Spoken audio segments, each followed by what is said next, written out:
Hi, everyone, and welcome to another episode of Living on Blockchain. Today, we are speaking to Tanya. Tanya is the CEO at Bitmedia. She's responsible for basically increasing the company's revenue by identifying and developing new business opportunities, as well as expanding brand presence in the market. Basically, Bitmedia is a crypto advertising platform. They've been around for a while. They help crypto projects get to the right audience and the right publishers. On the other side of things, Tanya is also currently working on a PhD in crypto regulation at Vienna University, and which kind of complements her existing MSc in international business and law. So this was a fun conversation. We talked about what Bitmedia does, the next big thing with Bitmedia, the bull market, and just general advice on folks that are building in this space. I can't wait for you guys to hear this. Let's deep dive right in. Hi, Tanja. Thank you so much for making the time to speak to me today. How are you doing? I'm good. Thank you. How about you? I'm doing really, really well. Thank you for making the time to speak to me today. So, for our listeners, can you tell us a little about yourself and how you got into Web3?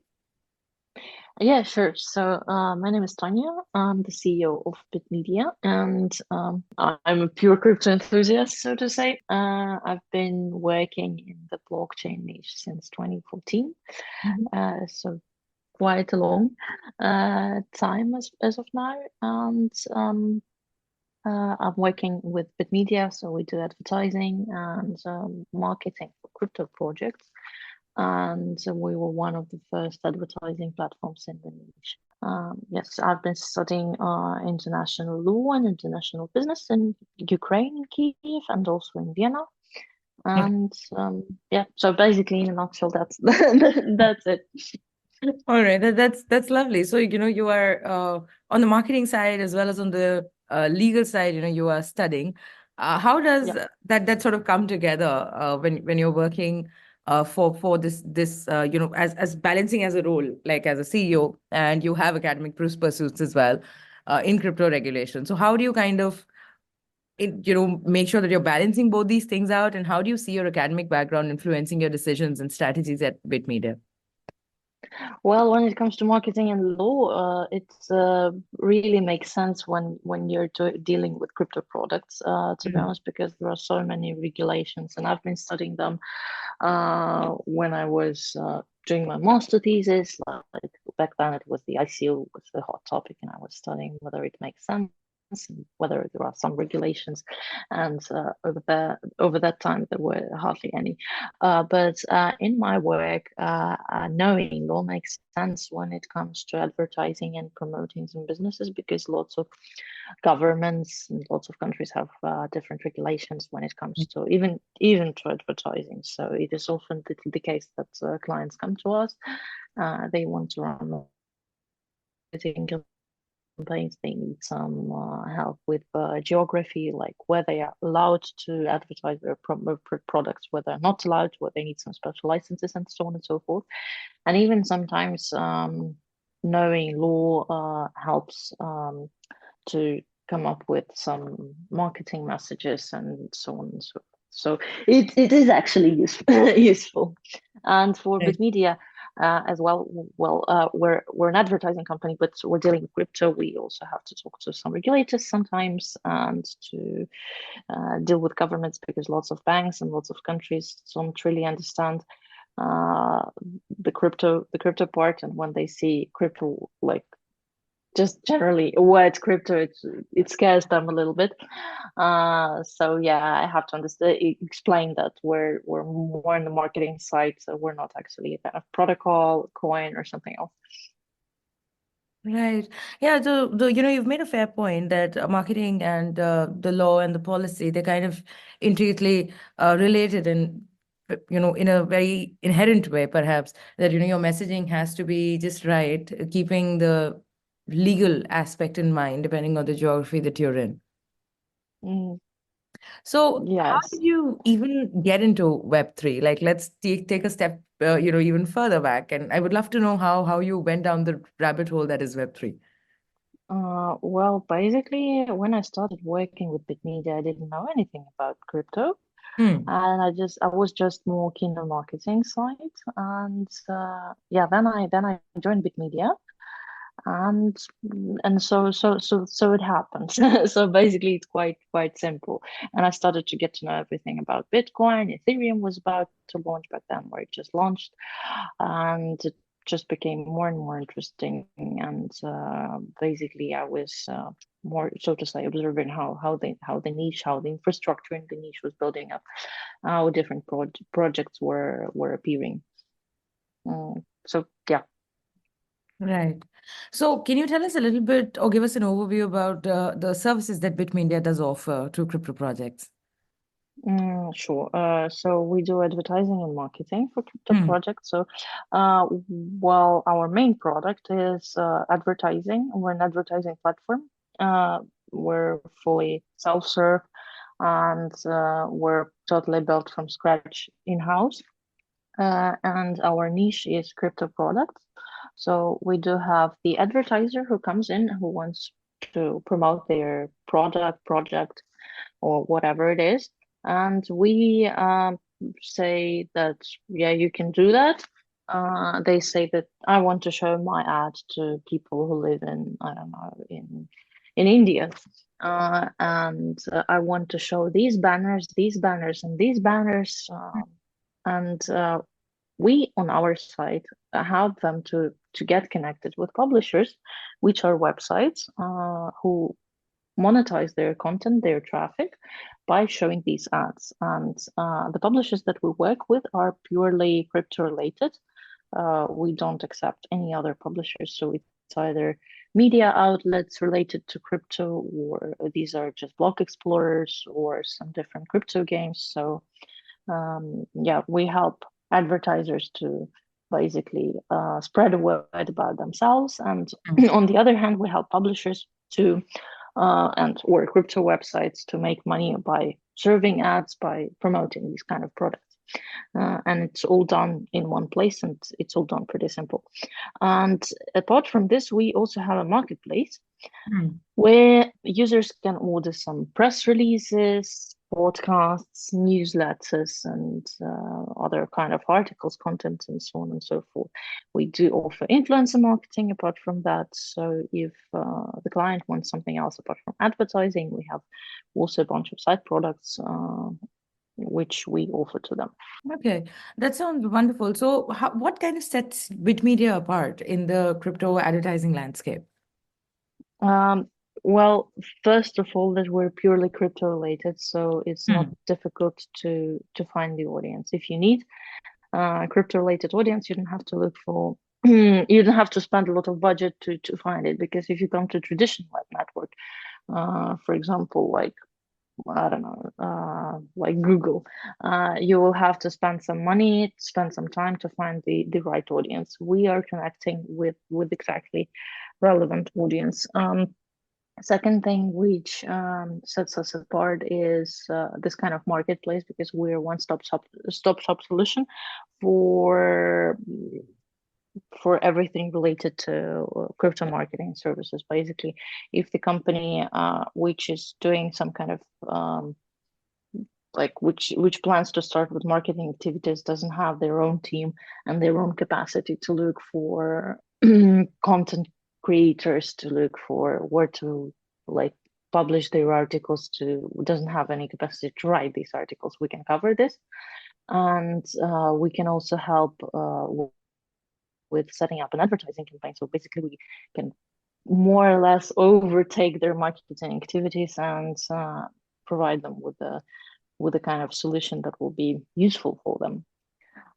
So this is one thing, and the other thing is that we also do work a lot on audiences. And as of now, Hmm. one of our competitive advantages is that within the crypto niche, we already differentiate different audiences related to NFT, like gaming. So we can help projects even within the crypto space target not just simply everyone, but the users who are interested in NFTs, in games, in I don't know, in trading, and so on and so forth.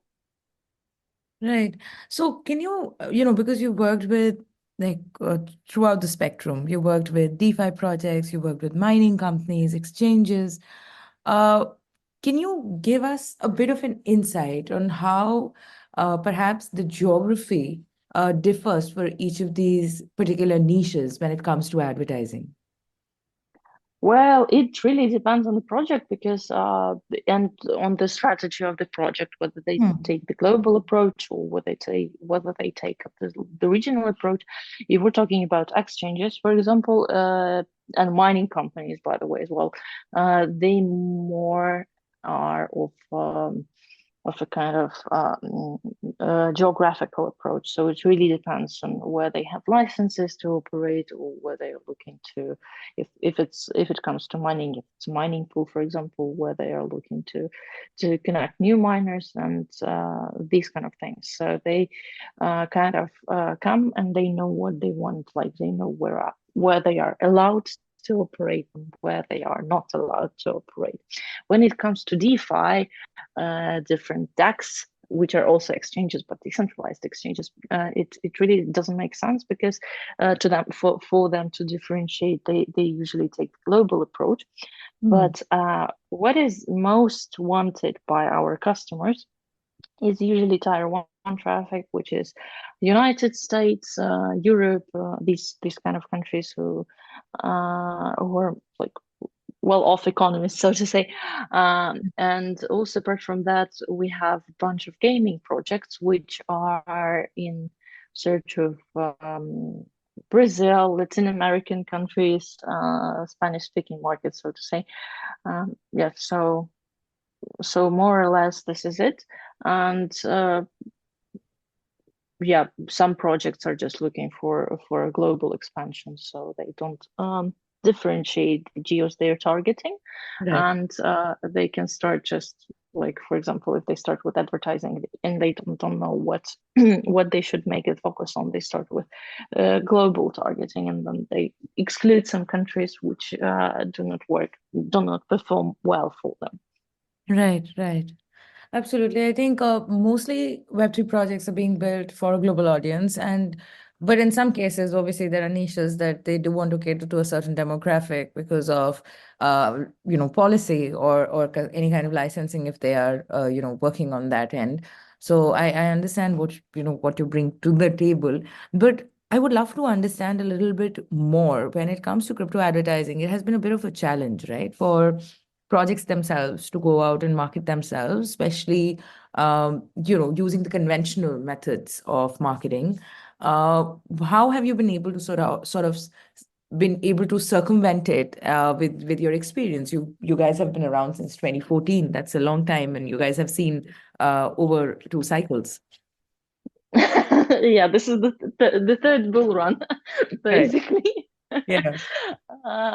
So we actually as a company are basically a solution which is an alternative to Facebook, Google, and these kind of big guys Hmm. in traditional advertising space. So we, when providing this our advertising services, we don't use their help. So basically, we have our own inventory, our own publishers who deal with us Okay. directly and who have quite a big audience, so to say. So basically, when Google and Facebook in 2017 banned ICOs and everything related to crypto advertising, we were, so to say, in a win-win situation because we were the only place, one of there were few competitors back then, where the advertiser, the crypto-related advertiser, could come and still get their ads published, Right. and so this is basically a benefit for us Right. that this kind of things is banned. And this is also like on the publisher side on the websites. Lots of websites are also not allowed for Google, like not admitted to Google because they're crypto related, so they cannot monetize their traffic. So if you have a news outlet related to crypto, until recent time it was prohibited to put Google ads to earn money from showing ads. Yeah. So yeah, we're kind of alternative to that. Right. So, what are the kind of platforms that you're able to distribute these advertisements on? Are these mostly blogs or crypto media platforms? These are crypto media platforms, news outlets, like I don't know, basically any media outlet where they have news related to crypto. We have lots of them among our publishers. We also have blogs. We also have block explorers. For example, when you're sending a transaction, a BTC transaction or Ethereum or whatever transaction to someone else, you send the link to how the transaction goes, whether there are confirmations. So this is block explorer thing, and we show our ads there. There are also crypto games where our ads are shown. So yeah, more or less, this is it. Some trackers, and yeah, these kind of projects. Right. So, building relationships, in crypto, let's talk a little about that. Maintaining, any kind of a relationship in the crypto space, it can be a little challenging due to just several factors, right? Or we are an industry that really never sleeps. We're truly global. How do you approach establishing partnerships and collaborations and making sure that, you're able to sustain them with these diverse range of crypto and blockchain projects? So we have a sales team Hmm. in our team who do this relationship building, and we have business development who is in charge of that. But mm, for us as a platform, it is important to build and maintain relationships with both advertisers and publishers. Right. So yeah, we just talk to them most of the time. We attend a lot of conferences. Our team is present in most of the crypto events. So we travel a lot. So we meet with them in person. We talk to them, communicate. We're friends with lots of our clients. Uh, so yeah, and also in the end, it all depends on the person you're Hmm. dealing with. Yeah. Uh, yeah, because it's just like it is business, but still sometimes it's important to be friends with the people you work with. uh, so we try to just communicate with them to offer good like conditions for advertising or for publishing ads. And if something is wrong, we just try to ask what's happening to solve the problem, if there is any problem, and just to keep in touch most of the time with them. So with our clients, this is how it usually works. And when it comes to advertisers, we're also helping them to set up campaign to do most of this stuff. So we basically try to overtake the marketing activities, and execute it when it comes to advertising, execute it on their behalf. Okay. Yeah. So this particular journey of yours, like over several years now in Web3 and in crypto advertising specifically, what are the kind of challenges that you have seen, and how have you seen the space evolve in all of these years while working, with Bitmedia? Um, so how the space actually changed a lot. Even if you compare it to 2014, when there was hardly anything to what we have right now, it's totally two different things. So I remember like 2017, Buran was the first time when the space started changing actually, because until then it was mostly crypto geeks, developers, and there were hardly any women in the space. And it was a kind of like, I don't know, very secluded community Hmm. of those people related to crypto when it was 2017, the ICO time. Yeah, it was the first like major, I don't know, like major time when the crypto became more or less widespread, so to say, because there started, like, even when you attended the conferences, some women started appearing, which was already a good sign, and some suited men, and there was some interest from the financial side, like traditional finance and crypto. And apart from the computer geeks, there started to appear some like business developers, people who are more about the talking thing. Um, so not the technical side of the story. So this was this was one phase when the community started changing and the niche started changing. Then we had the bear market, and I remember it was more infrastructural time, so lots of projects died out during Right. this ICO time. There were Yeah. so many projects who didn't make it. And then it was time to build. And I remember if we were going to some traditional startup conferences, for example, or events. 2017 was like, oh, you're dealing with crypto. Tell me more about it. Like everyone was super excited about it. But next year, 2018, 2019, yeah, you're dealing with crypto. That's not interesting to me. So people were not really excited about crypto side of like technologies in general. But this was for crypto projects. So this was a major time when they were building, and lots of infrastructure appeared for traditional finance back then. It was the time when we were seeing like custodial services appearing, which is very important thing for traditional financial institutions so that they could actually come to crypto.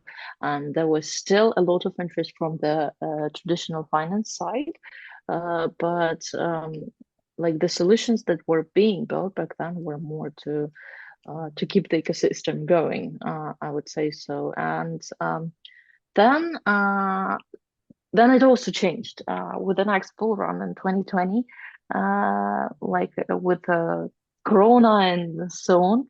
Right. Then we had this NFT stage, well, basically wherever you went to any conferences, they were talking about all of these crazy pictures. And it was a more art, like more artists started to come to the niche, and there were more games, and the community changed a little bit again. So it was more about gamers, about artists. There were still some traditional DeFi's and like traditional crypto projects, if Yeah. I can say so, but it's because it's super new. Everything is super new. But it was more about gaming, about NFTs, about these kind of things. Hmm. Right now, during this bear market, it also changed. It was, I believe, a more DeFi time as for now, but we will see what is to come with this bull run, which projects are going to be mainstream. Um, so yeah, it was changing a lot. The niche was changing a lot, and it is still changing, and the people are changing who come to the projects, who are working with projects, and there are more and more people actually coming to crypto right now, because back then in like 2015, 2016, even 2017, it was easy to know most of the people who are dealing with crypto, like who worked for some companies, because there were hardly any. Right now, there are so many different people who come to crypto projects who work on creating something new and exciting. Right, yeah, absolutely. I think the crypto space has evolved over the years. Like as you mentioned, different niches kind of shined at different points. Yeah. And currently, again, we've talked about over the years how that has changed. But currently, which niche do you think stands to shine in this current bull market? Well, I think it's going to be gaming. Hmm. A part of it is going to be gaming, just like mm, the previous bull run was about like metaverse and all of these kind of thing, but nobody actually managed to build a good metaverse Right, right. or Web3 game. I think, but still, what we witnessed during the bear market cycle, that lots of games were still being built, and there were so many investments in gaming, crypto gaming sector. Uh, Despite the fact that the price was down and everything was like related to crypto was not really popular. I think it's going to be gaming for sure. Maybe it's going to be something blockchain and AI, because it's like AI is the talk of the town right now. So for sure, someone will combine blockchain to it and try to figure out some projects about that. But yeah, and it's gonna be the DeFi time for sure, because there are so many exciting DeFi projects in the space. Right. So now, it's moving towards perhaps the publishers. Your platform emphasizes providing publishers with control over their advertising incomes. Can you tell us a little about how Bitmedia achieves this for publishers, and how can publishers who are interested perhaps can sign up with you? Yeah, sure. So we offer very flexible solutions for publishers. We always communicate with them and ask them what they are interested in, what they want, what they don't want. So we offer CPM floors. So if it's a really cool publisher and so they want to earn, they have some, I don't know, thresholds for earning, then we communicate with them and offer them how much they could earn with us for serving our ads, and we agree on a particular price, which may be different in many cases. So this is one of the points of control. We also help them to set everything up, and what we help them with is also we promote their additional services on the marketplace, so that it's not just advertising that we're selling. If the publisher is writing articles and so on and so forth, we also help them monetize these kind of things by offering them these things to our clients. Apart from that, we also have the feature like backup ads. So if the publisher has our advertising unit, ad block, they set it up on their website, and for example, they have other advertisers, or they have direct advertisers, or other networks, or something else. They could set a backup within our ad unit, so that they would be showing not only our ads, but also ads that they have on their own site. So this is very comfortable for them, because they also decide on how many ads, our ads they can show, how many other ads they can show, and these kind of things. This gives them a lot of freedom, I believe so. And another thing that we do have for publishers is we have direct advertising.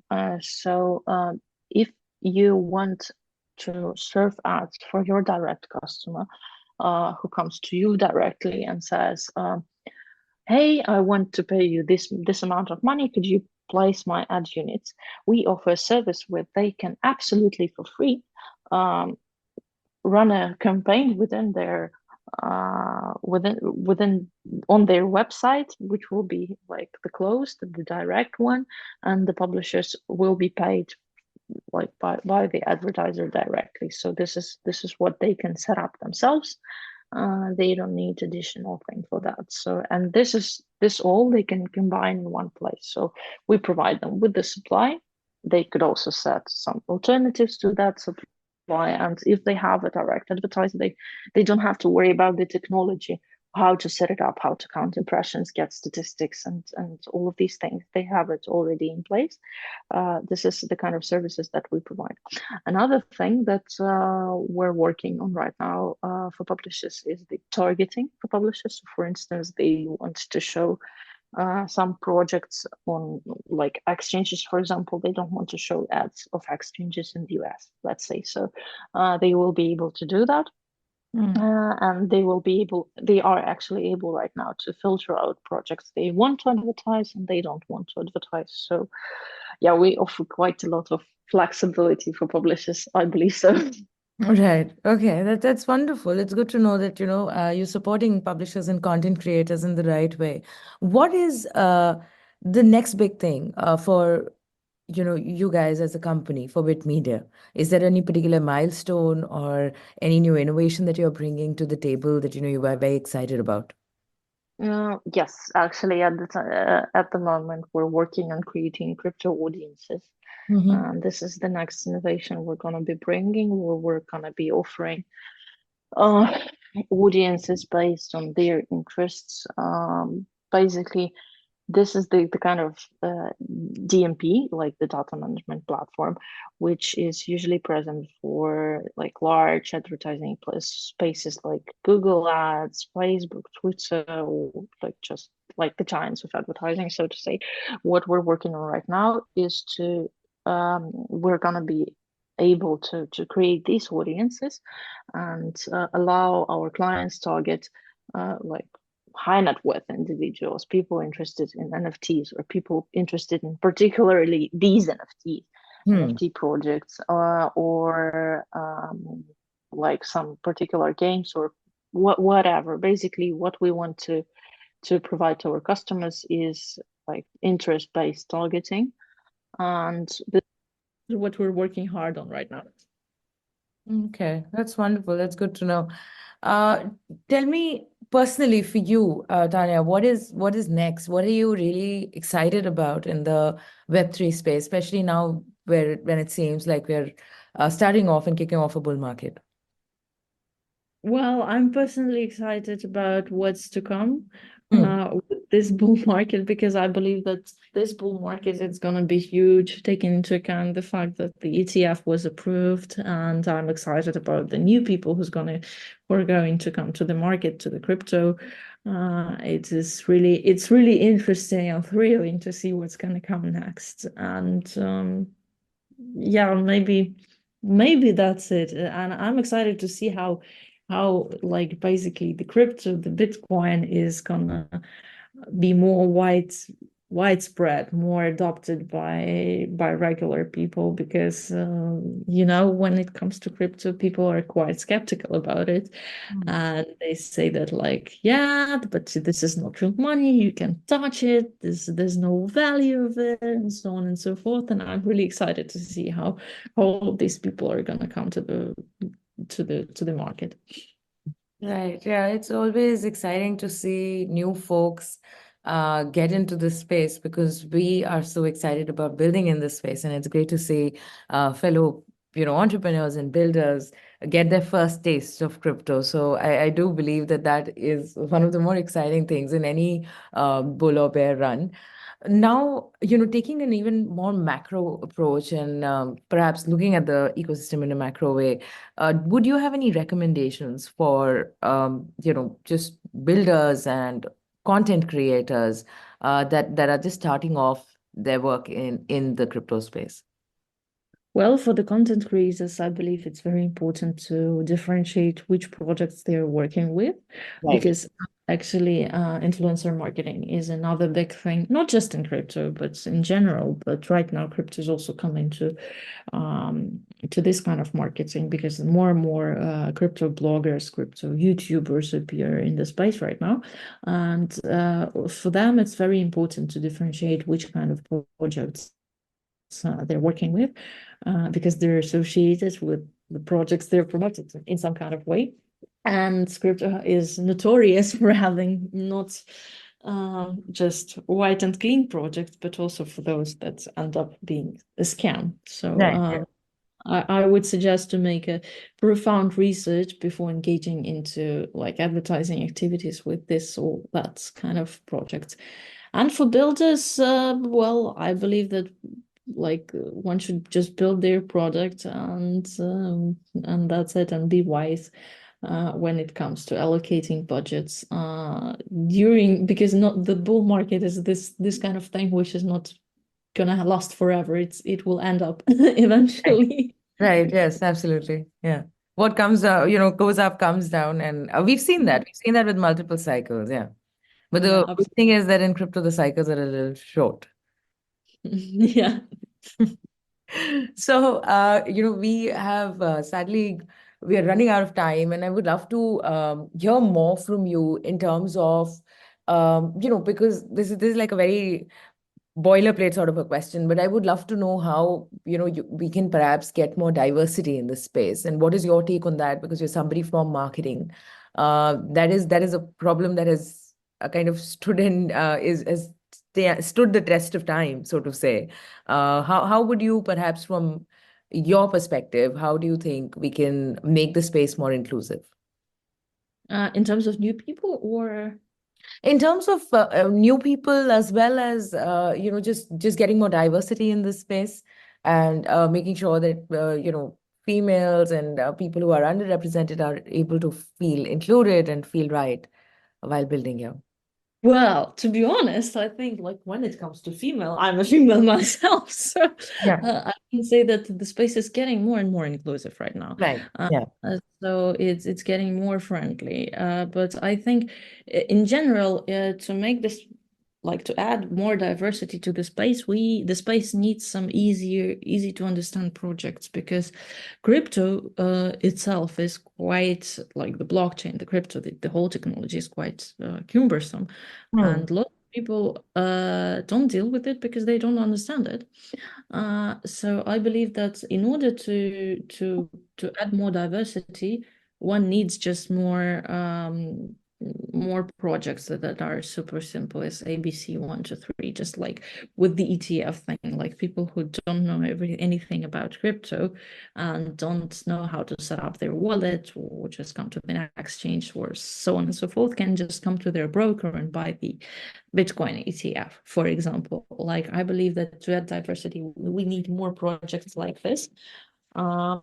Because like when it comes to women also like some, I would say, some simple to understand things, just like any other people. So yeah, this is one thing I believe that this is very important. All right. Okay. Those are good suggestions. Now, before we wrap this up, Tanya, I would love to know from you. This is something I ask every, guest who comes on the show. You've been someone who was perhaps not native to crypto when you started your journey in the Web3 space, but you took the leap anyway, and now you are fully immersed and you are taking giant leaps forward, working in this space. If somebody else is perhaps, working on the similar dilemma that they don't know whether they want to really start working in Web3 and they are confused because they find the space very esoteric. Like you said, it doesn't come across as something simple, right? It's a little intimidating. What would be your suggestions to them for them to start living on blockchain? Well, I believe one should try to understand what the technology is about. Because for me personally, it's about, I like the technology, I like the mindset of people who are in the space, because the space has a particular mindset. It is the kind of, I don't know, the people who are um, not rebellious, but still are a bit not friendly to banking system, to these centers of traditional finance and so on and so forth. So who are more like a peer-to-peer approach. I believe that the crypto is a peer-to-peer thing, and the people who work within the space are also of a particular, like, this kind of mindset. When someone wants to work within the Web3 space, or generally deal with the Web3 space, I believe that they have to sit down and think whether they actually support this kind of approach, whether this is something for them, or whether they are looking for something more traditional, something more centralized. I think that this is one of the most important things, because when you're working with something, you have to believe in it. No? Absolutely. I think without, the belief, obviously, no matter what amount of effort you put in, it'll go waste. So, though that is a very good suggestion. And with that, I'm sad, I'm kind of sad to let you go, but we've run out of time. Any parting words, Tanya, before we wrap this up? Well, I would like to thank you for the time that we spent together. It was really nice. And yeah, well, looking forward to the next bull run and hope that it will be super exciting. Absolutely. You and me both. I think all the builders are looking forward to the upcoming bull run and just building and making sure that there is greater adoption in Web3 with this cycle as well. Yeah, absolutely. Thank you so much. Thank you, Tanya. Thank you so much for making the time to speak to us today.